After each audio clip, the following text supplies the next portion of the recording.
You know, when you're an entrepreneur and you're busy doing so much, it's easy to get overwhelmed and default to, the status quo. And that's how you get an HP laptop from 1999 to still be your go-to laptop. 2020, sir. Courtney Zaugg, welcome to Security Out Podcast. It's been this episode has been one in the making for a while. You should have been on season 3 or 4, but I am grateful that we finally got a time to sit down and connect. Me too. Um, you're amazing and such a wonderful, warm person. We met at the MIC like years ago, and you're somebody that's genuinely always rooting for everybody that's trying to chart a course into the unknown. You are an entrepreneur, true to the core, founder of Plaka Associates Venture Bets, and you're a Bunker Labs ambassador. We're going to touch on all those things, but the number one thing that I want to touch on today is how are you doing? How are you maintaining life? You know, Trying to do everything. life is good. Life is good, I would say. Trying to maintain everything, there's balance. Some things fall through the cracks, like I need a new computer, apparently. No, but things are actually really, really good right now, I would say. Summertime, school is out. We're enjoying some time as a family. We have some pretty interesting projects in the works. And yeah, life's Nice. good. I feel lucky. Nice. Yeah. That's awesome. And now we're going to have to take it all the way back to the very beginning, before the well-established life. Because your origin story, as I like to call it, is something that so many of us can relate to. You get out of the military or your career field that you were going to school for. You were planning on doing this one thing forever, and then life happens. Courtney, take us through how you found yourself into this space. Yeah. Well, definitely wasn't linear. Not even a little bit. So my educational background is international economic development. So I went overseas on my own dime. Went into a lot of debt to go overseas for school, which at the time I'm like, this is a good idea, and I Great don't. idea. It was worth it, but having that much debt for school, I don't think was a good choice. The experience was a good choice, but the debt certainly wasn't. And I ran out of money, of my own money, when I was finishing grad school in Brussels. And so thankfully I was able to come back home, work, and still finish my dissertation. But a month after I got back, I met Nathan, my husband. And he had been out of the Marine Corps at that point, I think 2 years, and was using the GI Bill to go to school. My plan was like, I'm just going to make some money, finish my dissertation, and then get the heck out of India again. But there he was. And he was also finishing school. So the short story is that I kept applying for jobs overseas, thinking, yeah, maybe I can do, 6-month contracts and then come back, and we can do a long distance relationship, blah, blah, blah.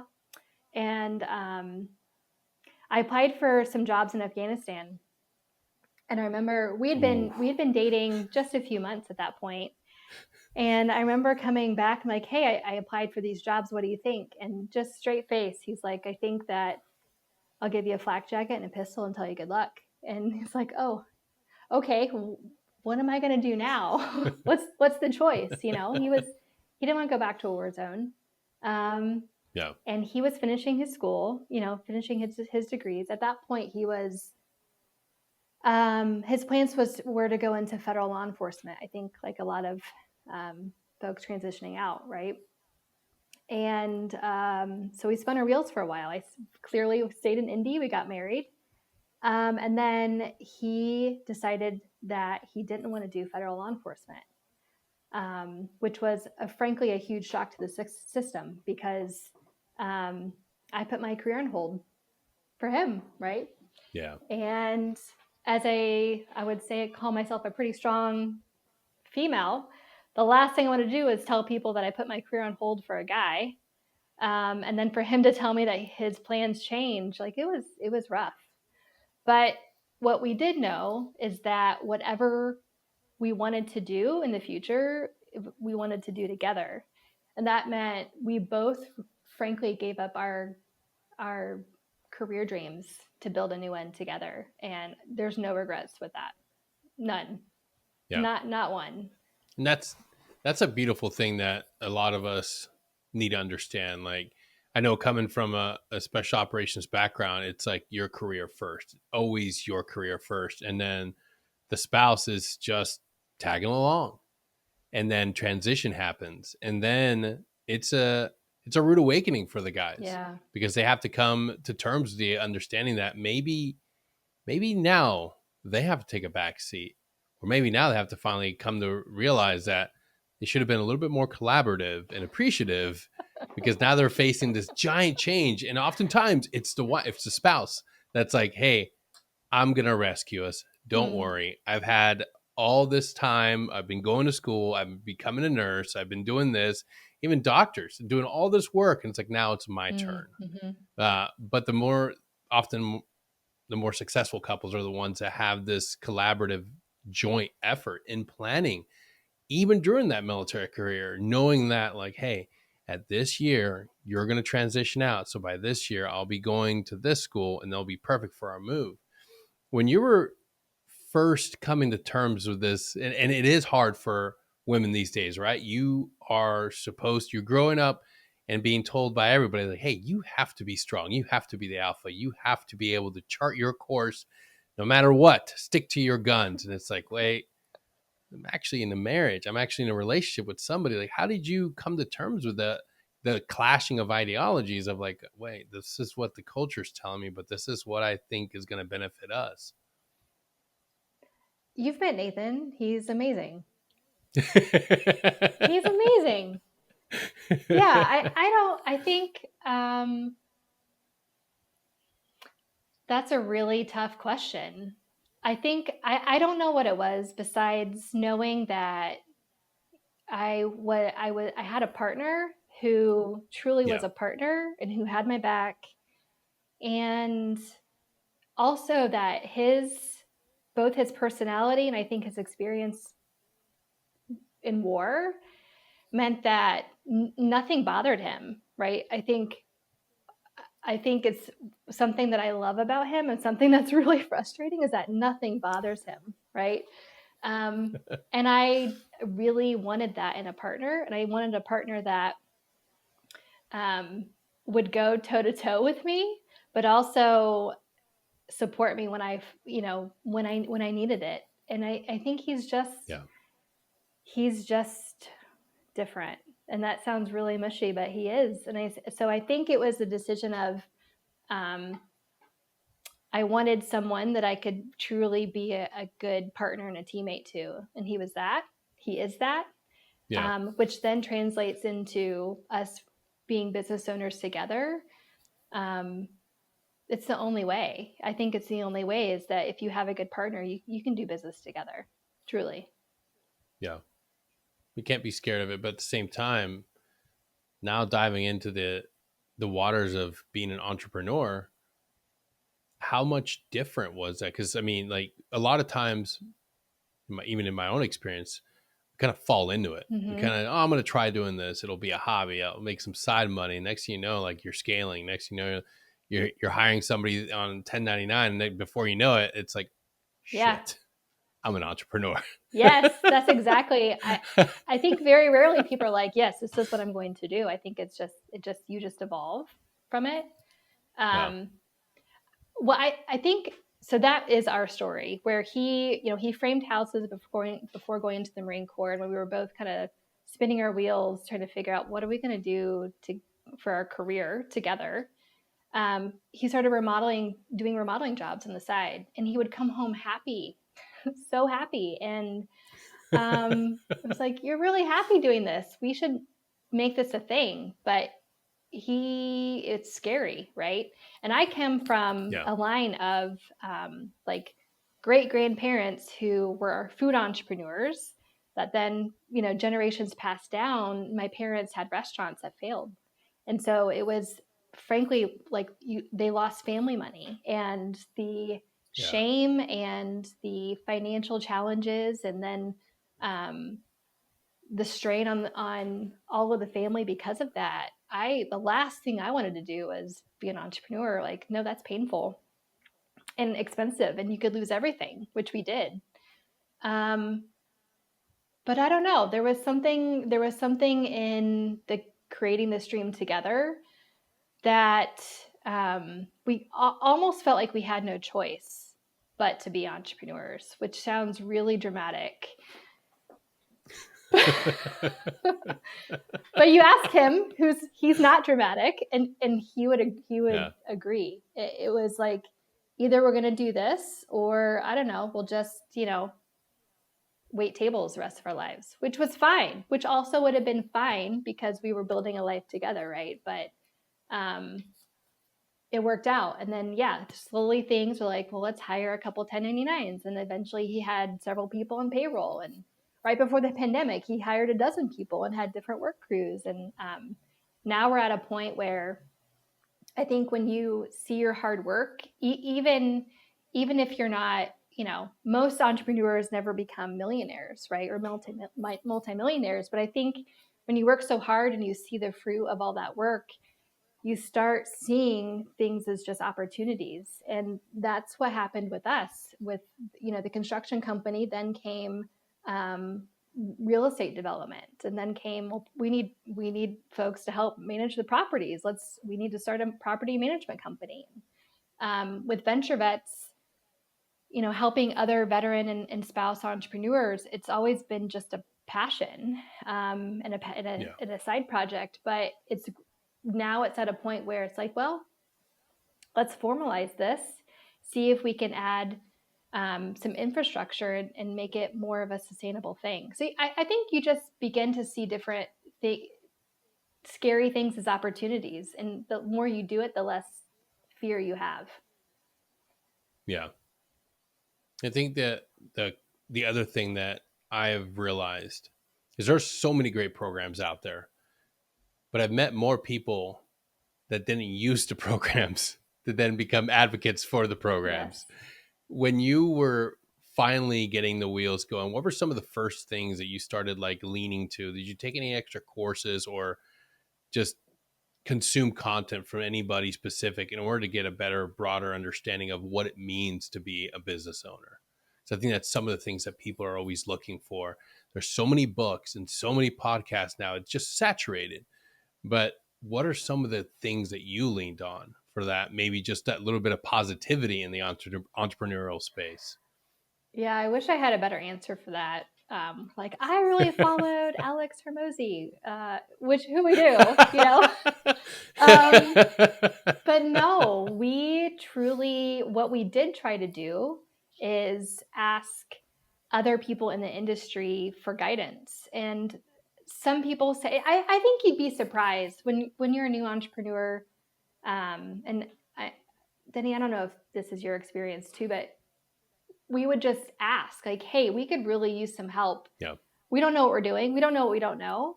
And people typically say yes. When you ask people for advice and for help, they will typically say yes. And so we've been very lucky to have folks say, well, here's what we've used, and here's a template, or here's our banker, call them, or here's the type of insurance you need, or so it's been local. It's definitely been a relationship type of approach locally to help guide us. So no, I don't follow any gurus for the most part. I think but I also think as an entrepreneur, you're not going to be successful if you're not trying to constantly learn and read and listen and talk. Yeah. Like, you have to evolve or the business dies. So yes, there's not one direction, I think, for us, but we're constantly asking for still, and we'll continue for advice and help, and surrounding yourself with I think maybe that's the other thing, surrounding and trying to get to an echelon of folks that have been very successful, that can open doors and truly pour the sidewalk to make it easier for you to walk in that direction. That's important. It's always important to getting to the next level and the next level. Yeah, content's great. Books are great, but I think it only gets you so far, because at the end of the day, then you're just stuck with your own ideas and you're still not moving making forward progress. Really, there's a couple of things you can take away, maybe implement some Right. tools, get resources, but it's that human connection, being able to like sit down across from somebody with a cup of coffee and say, hey, this is where I'm at. And I'm not asking for a handout, but I am asking for some knowledge from your experience. You gotten over this obstacle. Like, what were some resources you used? What were some tactics you used? And I think veterans aren't shy. Uh, You do it in the military. You do it when you're in uniform. But for some reason, magically, when you transition, your ability to talk and engage with people just goes away. It just diminishes, right? And that's something that I talk with people a lot. It's like, hey, you don't need to go through a transition course like the honor program. It helps. It's great. It's amazing resources, but you'll be surprised what you get if you just go on LinkedIn and talk That's with right. people and reach That's out. right. Like, it's such a valuable tool that you can't forget. At some point, you were doing that as an NCO. You were doing it as a private. You were asking questions, sitting down. For God's sakes, ladies and gentlemen, don't forget that. It's vital. I mean, look, it's easy to look back and see that experience is still relatable when you get on the outside. Don't forget that. Like, you have to move forward with that. Yeah. When you started seeing that forward progress, what was that like? Like, having that proof, all right, like, this is working. This is like, we're putting money into this and it's actually making progress. What was that like? I think so Nathan would have a different answer, of course, than I have. When he started, I guess we in the first couple of years, the construction, it's he's Yeah. the expert. He was, very he was, we'll just say scared. We'll just use the word scared. He would deny that word, but we'll use the word scared. And I'm like, no, this is fine. I had the full-time job at the time. We did have an infant, and so I could understand why he was a little hesitant, but we were good. And I think Yeah. the next big hurdle was I went off on my own. So 2 years after the construction business, now we became an entire household of no constant steady income. And I was Yeah. scared to death. And he wasn't. He was more of like, no, it's fine. Like, I did that 2 years ago. It's going to be fine. And then, so that was 2019. And then the pandemic hit. And, we were. Then shit got real. Yeah. It's like, what did we do? What did we do? But in the end, it actually, man, we were lucky. And frankly, Nathan probably slept 4 hours a night that entire year, but the business thrived. And I think that was another one of many levels of like, oh, we made it through that. We can do anything. And I don't, maybe it's also my personality of like, I don't know if I'm ever going to be like, we made it, right? Yeah. Maybe like, $500 million. I'll be like, okay, we made it. We're good. Let's take a breath. Adjusted for inflation, That's of right. course. But I think, I don't know. I think we still see opportunities. We're still growing. We still don't have it all figured out. And so maybe that's the answer of like, what does it feel like? It feels like this is just the journey. Maybe there isn't, it's not about the destination, which sounds really trite, but No, it's the truth. It's the journey. It's the checkpoints. It's the checkpoints along and it's about having daily reminders that you're doing good. Yeah. Even if that just means you checked all your emails That's right. and got every reply. Like, I can't tell you how often I look for that daily win. And I think that's something that, like, and it's, you feel like you're flying in the blind, but understanding that, hey, even pilots fly by instrument. Yeah. Like, even pilots get in situations where it's like, all right, I got to trust instrument. Like, yeah, it feels great when you get that new client, when you get Yeah. that, when you see that invoice got paid out. But it's okay to live in that, understanding that fear is normal, understanding that fear is a powerful motivator and a great friend. It doesn't have to paralyze you. And that's something that I've been able to see from having in there, discussions with people like yourself that have done this. Like, yeah, you're not going to be without Right. fear. You can't do this without fear. Definitely. If you're doing it without fear, that means that you have like just amazing benefactors and a great family that's like just Yes. funding everything. And I would beg to say that maybe you're not an entrepreneur as much as you are just a Right. benefactor. You're Right. just That's so true. That's so true. Yeah. yeah, I think you're right on. I think there's also, um, it's never as bad as what it seems. And here's a pretty good example during the pandemic, right? And clearly, my experience not being in the military and Nathan's is black and white, very contrasted. Pandemic, during lockdown, our daughter was 3. Um, I still had all of my contracts. Thankfully, no one had canceled. But I'm like, how am I going to get this work done with a 3-year-old at home? And thankfully, at that time, he had work. He was able to. Construction was. They were able to go out and work, which was, again, we were very lucky. And I remember the neighbors across the fence from us, who are elderly, came out and they're like, how are you guys doing? And Nathan's like, oh, we're fine. We're fine. We have, we're working. And I'm like, how are you saying we're fine? I'm crying every day on the kitchen floor with a 3-year-old trying to figure out how to do all this. We're fine. And his response is like, we're not getting shot at. I'm like, oh, right. yeah, Right. So I think the perspective about when you talk about fear and about what's the worst case scenario, like the worst case is never in entrepreneurship. It's not death, right? It's not, yeah, um, even if you lost it all, you can still rebuild. You can still figure out ways to have a life and support your family. It's never as bad as what you think it is at times. And so his yeah. perspective about that, again, it's things like, I love that. I was really frustrated about that response in the moment, but it's true. He's right. It's never as bad as what you think it is. Yeah. Unless you owe money to very shady organizations, you're gonna be That's right. okay.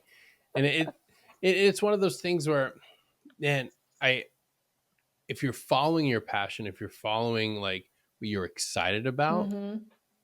like, and nobody can do that for you. Nobody can figure that out for you. You have to figure that out. And I understand. I talk to a lot of people, and they're like, hey, your passion isn't always gonna have to be tied to your job, but it can be. Mm-hmm.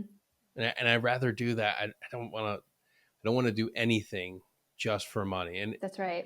I get it. Denny could be making a lot more money doing something else, but that something else isn't why I wake up at 3 a.m. to go over and check an audio file or go over a strategy for a customer's content. Like, that's not what I'm doing it. Yeah. Like, it's not, life is so, I mean, it's so short. Like, we don't live infinitely. Like, it ends, it comes to an end. And I would rather go into this next chapter. And I think this is the same for a lot of veterans, going into this next chapter, doing something that is completely authentically you. Like, I don't want to waste any more time. I'd rather stumble and fall down and trying to figure this out and get to where I want to go on my own dime and with my own ambition, knowing that I'm doing something that's uniquely, authentically like true to who I am. And I think that's something that all of us that are doing this can identify with. Like, it just doesn't feel right doing something else. Like, Yeah. it doesn't. And there is those moments of trepidation at first where it's like, oh shit, like I could be making a lot more money, but like the best people have said, get rid of plan Yeah. B. Get rid of plan B, get rid of the idea that there's an alternate course of action. Because if you have that in your mind already, you're going to bail. Yeah. You're going to bail. Yeah. When you look at what you've built, what are some of the things that you leaned on to ensure that your plan was your plan as a couple? Mm, Like, what are some things that you always like look to, like, hey, like we might be in the red here, but this is our plan. Like, what are some things you guys look towards in each yeah. other in order to remain strong? I think one of the deal that we made with each other right when we started the construction business was that if it ever interfered with our marriage, we would quit. Like we would go get jobs. Mm, And we've held true to that. We've had conversations when let's say cash flow is tight too, and it's like yeah. we need to adjust, or we do need to figure out a plan B, because we don't have a plan B. Yeah. Um, and we've just held true to that. Like our relationship and our family is more important than the business, than any of the businesses. Yeah. Um, and I also think that our relationship, the businesses will fail if our family is not secure and in a good place. Do we argue? Yeah. Do we always see this, see eye to eye? No, we don't. But I think the other part of that is we've really identified what our roles and responsibilities are. As you do in a relationship, it's the same for the businesses. We have different skill sets and different interests, and because of that, and we trust each other to stay in our own lanes, right? And like do the things that we Yeah. do best, and play it with our, within our strengths. That works out. That works well out in our marriage, and it works out well in our businesses too. So I think defining that in the beginning, I guess our plan B probably is the real estate side, if I'm honest with you. It's not, um, the best way for anyone to build wealth and generational wealth is through real estate. And so while Yeah. there's a lot of scams out there, that I would advise against, I think for us, it was like, it is a plan. It is a plan B. If this doesn't work out, we still have that we could sell and rely Yeah. on. And so I do think, some type of financial backup, even if it's small, even if it's that's fine. I'm not going to go into debt this much, or I'm not going to take on, venture capital, because I know I'll be able to do this. I think that's helpful. You don't want to put, it is, it is risky to be an entrepreneur, but you certainly don't want to do it at the cost of, um, like never getting out of it. If things fail, Yes. you can fail and then be able to move on. But if you're getting it to the point where you're digging a hole and you can't get out of it, don't do that. But talk to other Yeah. entrepreneurs who can help you not make those same mistakes, and to get so deep. Yeah. I think one of the biggest things is that initial, like, funding source. Like, how are you going to get this thing off the Right. ground? And if you're not engaging and reaching out and talking, figuring out grants, like, you're going to feel like the only way you can do it is through credit cards or Right. going into Right. debt. That's why it's so important to connect and find resources, because there is a lot of money out there, especially if you're a veteran. Like, there is so many, I mean, from pitch competitions to Right. grants, there is an abundance of things that you can apply for, but you don't see any Yeah. of it if you stay in your little ecosystem in your own little bubble, thinking that you have to do it alone. And that's something that I realized when you just sit down in front of Google and just put in the words grants for veteran entrepreneurs. Yes. It's that simple. Exactly. And then you're going to be inundated with the amount of things that come out. And it's like, holy shit. Oh, you qualify female veteran, minority Right. veteran groups. You're all these different resources, all these different things that can help you on your journey. You don't have to bootstrap it on your own. You really Yeah. don't. And it's really dangerous to say to you, especially right now with credit card rates, it's not ideal, and you don't have to do it. You absolutely have so many different options. Agreed. I mean, I want to ask you now about Bunker Labs, which is something that um, is out there. It's Yeah. in your face if you're on Yeah. LinkedIn. It will literally, if you're a veteran, it'll pop up. What is Bunker Labs all about? and how is it helping veterans become Yeah. entrepreneurs? Well, I will also say that I'm no longer an ambassador, but I will always be an Oh official. no. Only because I'm no longer an ambassador, but I am an advocate for Bunker Labs, and now it's been Perfect. been acquired by IVMF.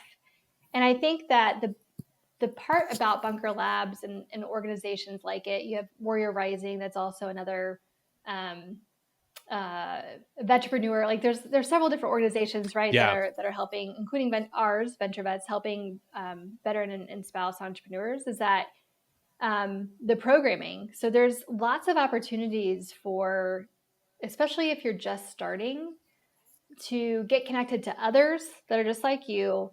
The programs are free. They're typically online. They're typically recorded. So you do have access at your fingertips, 9 o'clock at night, when you're like, if you're working a day job and you're like, I need to know about this. Yep.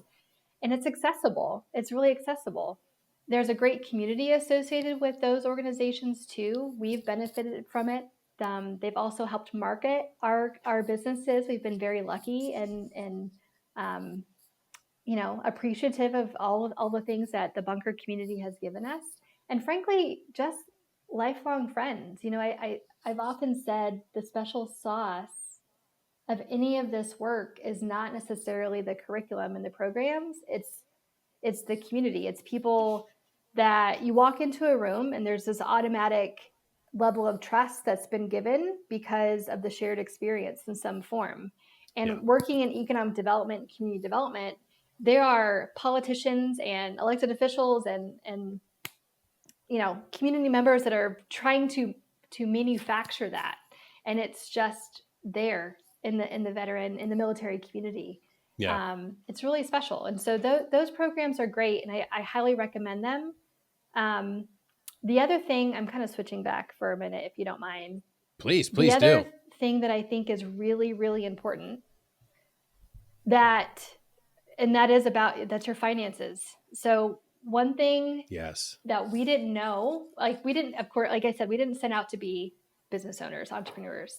But when we started out our life together, we bought a really cheap house. Nathan has the skills to fix it up. So, there's that benefit. But we designed our life in a way that if something were to happen financially, we could take a hit. That if, we only had one income, we would be fine. We'd never lose the house, right? Our cars were paid off. And I think that allowed us to take the risk. I think that was the thing for Nathan, especially in the beginning, when he's like, okay, we're in a position where we could take a hit. If something happened, we would not lose the house. We would be fine. And I think when you're an entrepreneur, there's this tendency, and I fall into it too, where it's like you have to show off your shiny stuff. Like, look at all the things that I'm doing, or the places I'm going, or Yep. and you have to promote yourself. But I think realistically, if you are able to understand your finances and look at the ugly and get it in a position where you're like, I can do this, that then you can take more risks than you can possibly even imagine because your finances are in good shape. Yeah.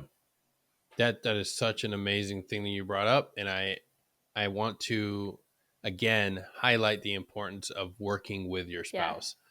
Yeah. Arguably, there are so many of you listening right now say, "Oh yeah, I'm a solo entrepreneur." It's like, no, you're not. You're married. Your spouse has a say in it. And I'll tell you, I'll give you this. I am not good with finances, but my wife is a fucking guru with math and numbers. And the way that she is able to track expenses for a year out, like, hey, this is no bullshit what you're allocated for the business. This is no bullshit what we have to take in. And this is, at the end of the day, like when you have somebody that's that smart and savvy, she has an Excel spreadsheet tool that is just unbelievable. Like all the codes, everything, you put the numbers in and it's will she chef's share kiss. it with It's me? amazing. I would like to see it. Absolutely. Yeah. She sends it out so many times because people are like, when she breaks it down for people, she'll show them how they can be debt free in X amount of years if they contribute X amount of money on a monthly or weekly basis, even like as little as $5 Right. here. And I'll show you how it snowballs into this debt and this debt. And it started all the way back before I even left the military. Like, hey, let's pay off the cars. Let's pay Yeah. this off. And you're right. When you don't have those monthly expenditures, when you don't have that debt that's staring at you every single night, you feel a little more reassured that your plan of action is going to succeed because you're like, hey, at the end of the day, I just have to worry about X, Y, and Right. Z. And I don't have to worry about this major loan because I got resources and I got grants and I got funded for X amount of years. Yeah. And I hate to make it sound so simple and reduce it down to like, oh, you just got to plan it out. But in reality, yeah, you do just have to plan it out and reach out for resources and for help. And they're Yes. there. It's just like anything else, like mental health. Like there are tools out there. Like now more than ever, we need to be able to stand up and just be willing to present ourselves in front of others that are following their own path in their own journey to be entrepreneur and say, hey, like I want to be where you're at. How did you get there? And after you get some forward momentum, now you can turn around and help the next set of people going through. Because look, at the end of the day, I don't think it's everybody's dream to get out of the military and work for somebody, be in medical sales. Not that there's anything wrong with that, but I think we're more suited to go out there and create these new, awesome, exciting endeavors and be our own I boss. agree. Like, why not? I totally agree. Yes, 100%. Yeah. Well, Courtney, before I let you go, I want to reach into your kit bag of success and tools. I want to just ask you to share with us some of the things that you have found to be extremely helpful, or maybe some things to avoid as a new entrepreneur. Things to avoid.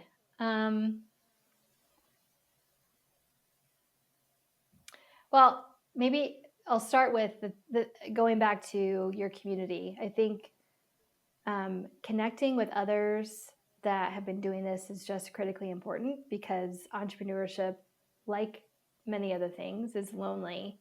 And I would say people who aren't business owners don't understand all the things that go into it and all of the stresses and fears, Yeah. right? And so find others that you can walk along this journey with you. I think is just so important. I think the other thing is you really have to know yourself well, and you have to know what your strengths are and what your weaknesses are. And if you don't, or if your ego is too big, it'll hurt you. You won't be successful. Yeah. I think, talking about staring into the ugly of your finances, you really have to understand the points where you're just not very good, and you got to find other people that can help you with that, like like your partner, like your spouse. But I think this career, and entrepreneurship is a career, it hits you in the face so many times. I mean, there could be one day it's like, this is amazing, and then the next day you get sucker punched. And just from knowing that you still have good things to give back and add value, but leaning on folks like your partners and other folks in the community that can help you on the areas that you're not very good at is important. So I guess asking for help is probably the simple way to say that, but that requires knowing yourself. And if you don't know yourself, work on that.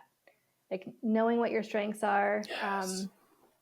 Because if you're not healthy, if your partnership is not healthy in whatever partnership, marriage, business partnership, like the businesses are not going to work. It's not going to work.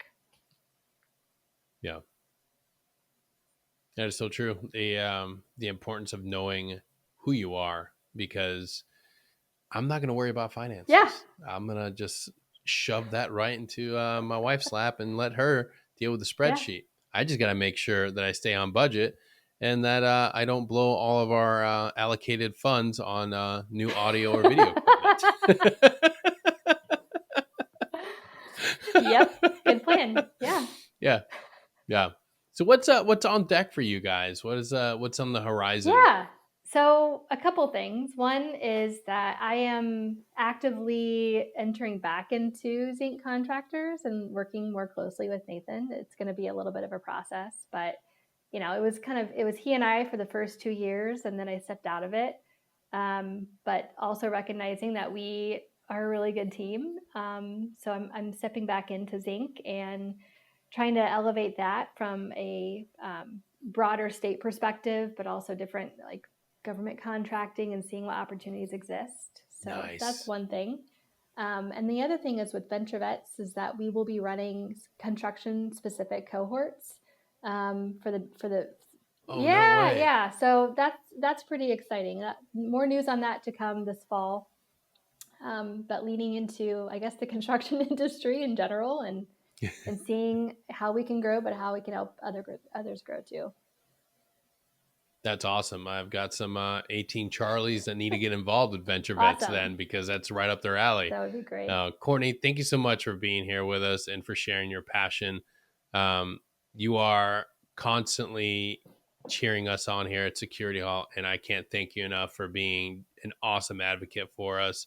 And for every veteran out there that has questions, do you mind if we plug your Of course. LinkedIn so people can flood your That would be inbox? great. We would be happy to. Nathan and I'd be happy to. Awesome. Well, go to the episode description. You'll see Courtney's LinkedIn. Hit her up and ask her every question. Just ask her for a virtual coffee and bug her about how to be a good, successful Thanks, entrepreneur. Denny. Thank you again, Courtney, for being here. And I can't wait to have you back on the show to talk about what's going on with Venture Vets in the That'd be fall. great. Thanks, Denny. Appreciate it. Awesome. Take care, everybody. We'll see y'all next time.